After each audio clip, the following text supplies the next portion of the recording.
Let's grow some seeds today.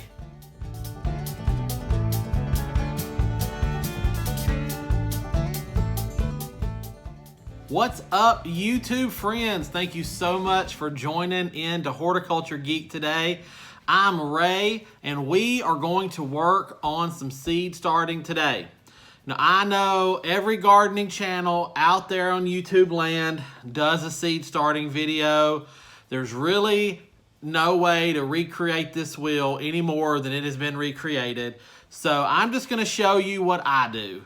I think the best advice I've ever heard on seed starting was just do what works for you. So the way I do it may work for me, it may not work for you. The way you do it may work for you, it may not work for another guy. So just do what works for you, do what you're comfortable with, do what you know. If you pick up some tips and tricks along the way, incorporate that into what you know, and you'll be good to go. So with that disclaimer, let's jump into our seed starting. And this will be a relatively quick video for me. I mean, I'm not going to sit here and bore you to death with every little bit of what I'm going to do, but I wanted to show you kind of what I'm working with. So I'm starting my cool season vegetables and some flowers today. And it is February the 3rd for me, and I'm in zone 7, right on the 7-8 line in central Arkansas. And so I know a lot of people have already started seeds. I know a lot of my followers also follow channels like Roots and Refuge and VW Family Farm and all of those. There's some great channels out there, and they are all in central Arkansas in my same region. They've had seeds going for weeks, but here's the difference. They have greenhouses, they have growing space, they have systems in place to be able to start plants super early and get them ready to grow. They are also starting plants super early to have them available to sell at the shindigs or other plant sales and seed swaps and stuff like that. I am doing a home garden seed start. I don't have a greenhouse. I literally set my seeds up right here in the eat-in kitchen area. Right beside me is a China buffet. Yeah, let me just show you. So I literally have my grow light dangling from the bottom of my buffet here.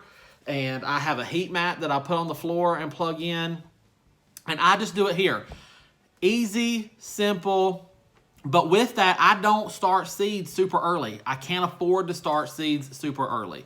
So when you are looking at a seed packet, if it tells you that to start seeds indoors 6 to 8 weeks, I know a lot of people are itching to get out there and get in the dirt and start stuff. And so people are going 8 or more weeks out. Well, the problem with that is that you've got to be able to then house that plant and its inevitable growth longer until that first frost is cleared and you are good to plant outside when your soil temperatures are good enough for you to plant outside. As you can see, I don't have much space. So I do not want to have to pot up my seedlings if I can help it. I will inevitably pot some things up if they get too large, but I don't have the space to just start in seed trays and pot up and pot up and pot up. If you start too soon, that's what you're going to wind up doing, or your plants are going to get straggly, lanky, leggy. They're going to suffer. They're not going to do well. So that's where I'm at on seed starting. And I know there are a lot of home gardeners out there with small operations. You don't have greenhouses, and so you can't really start a whole bunch of stuff early. The other thing, I know Roots and Refuge just put out a video about their cold covers, their row covers. I don't really have row covers here. I could definitely invest in them and extend my growing season, but to date, I just haven't had the need to do that. So that's another reason I don't start my cold crops early, because I don't have that grow covers are out there to protect them. So I truly am going to start seeds today, February the 3rd, and let them have a month here in the house, and then put them out right at the early beginning of spring, into March, so that they'll have enough cold and time to do some stuff. But that's just what I'm working with. So again, if that doesn't work for you, don't do it that way. But if you're somebody who is in a small garden situation, you don't have the infrastructures that these bigger channels have, and you're thinking to yourself, what in the world am I supposed to do? This is what you're supposed to do. You have to time yourself to be able to adequately house these seedlings indoors until you can reasonably get them out and get them in the ground. So just be careful of that. Be mindful of that when you're counting back from last frost. And keep in mind that last frost is just an average date. So while my average last frost here is like March 15th, that doesn't mean I'm going to be able to plant in the ground March 15th. We may have a cold snap come through, and I won't be able to get my stuff out into that garden until like March 20th or 25th, or who knows. So it's all relative, and if you just don't know, or if you don't have a lot of room, err on the side of caution and just plant your seeds late. Don't get wound up in the excitement to plant and get yourself in a situation where your seedlings aren't going to make it. Just hold off and wait until it's time. All right. Now that I've rambled, what am I doing to start my seeds? So last year I used the expandable peat pots, the soil blocks. I think they were Jiffy brand. You can get them at all major retailers. They worked okay. First time I'd used them, they worked okay. I didn't really love them. I could possibly come to love them, but I didn't love them yet. So this year, I am going with a traditional seed starting tray. So I'm using the Pro Hex. And let me just take this off. So I can start 72 seedlings in this tray at one time. And I like this system because this one kit, I got it at a major box store retailer.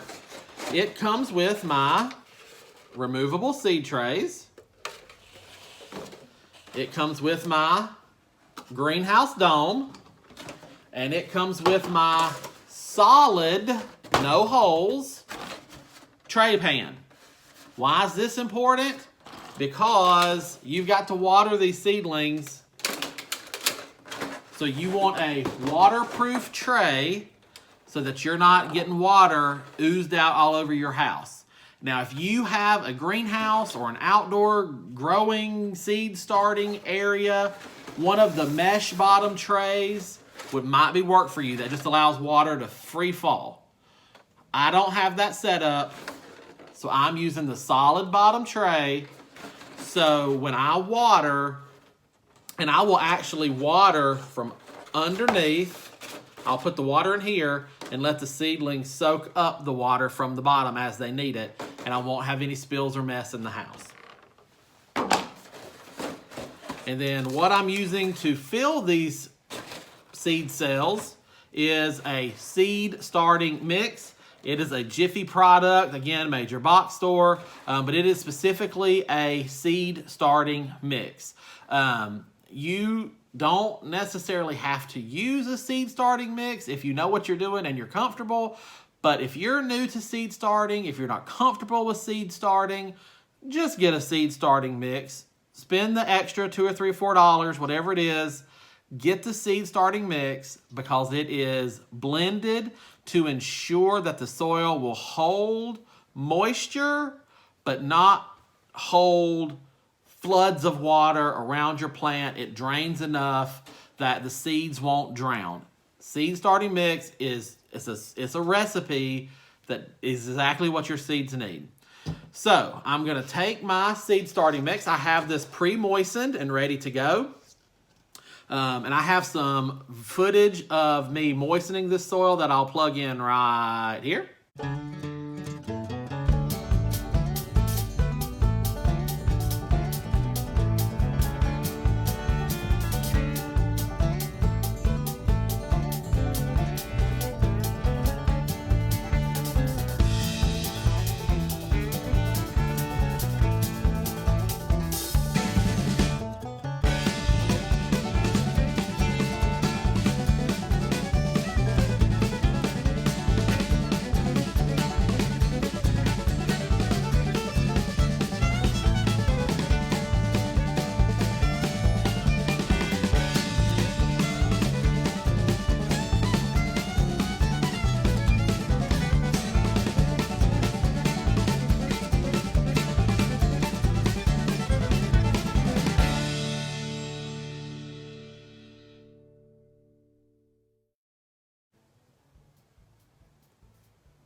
Okay, so welcome back.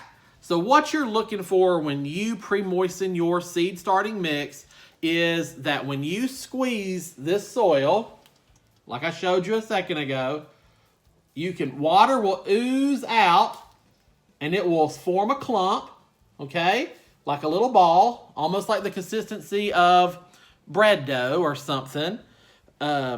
But it's very spongy. All right, so I've got you positioned now. So again, there's nothing special or fancy about this. I'm sure you've seen it 1,000 times if you've watched any seed starting videos. So we're just gonna take our pre-moistened soil and we're just gonna start working it into these holes.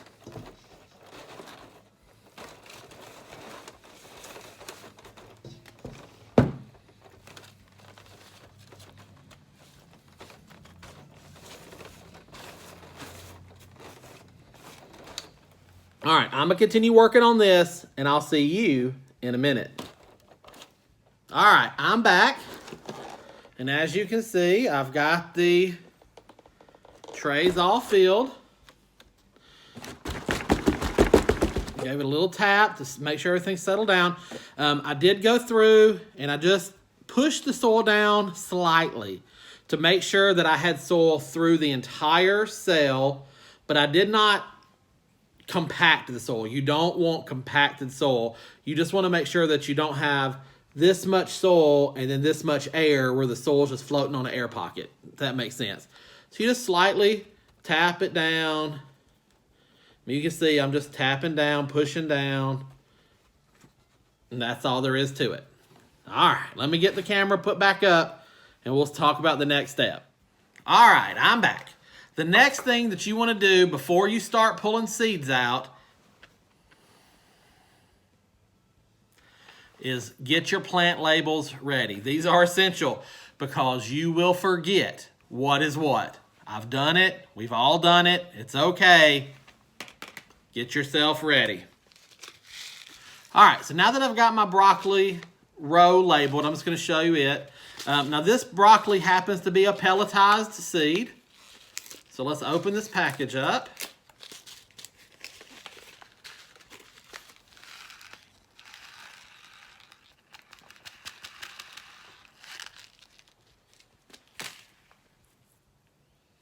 So you can see there that those seeds have been pelletized. They've got this red coating on them.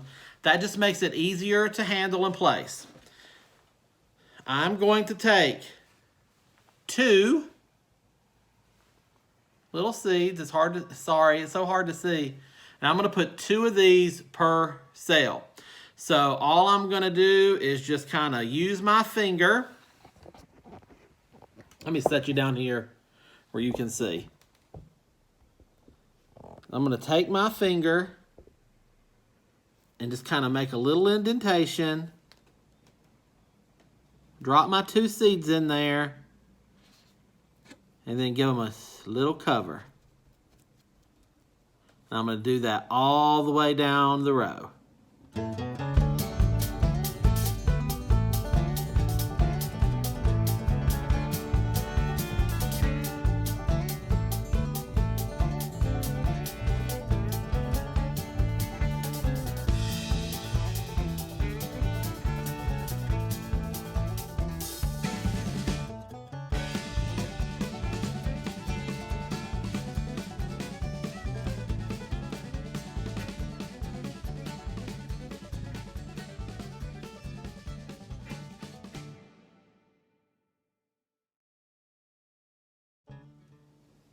All right, so I've got everything planted. Let me just show you what I've got real quick. Let me flip the camera around. So here we go. I've got broccoli, cabbage, leeks, some iceberg lettuce, some kale, some artichoke, some bells of Ireland, and then just regular lettuce mixes. I didn't even bother labeling those because there's 4 different varieties of just lettuce in there, just regular lettuce. So I just got to get my dome on, and I'll put him right down there under the grow light. All right, guys, so that's it. That's my seed starting for today. Again, I will do more seed starts later on, closer to time. Don't rush it. Whatever you do, if you're not set up for big operations, don't rush your seed starting. Do it in the appropriate amount of time that works for you. I hope you've enjoyed this video. If you have, hit that thumbs up button. If you're not subscribed for some reason to the channel, please do so. I would love to have you join along. But until next time, from my garden to yours, I wish you all the best and happy gardening.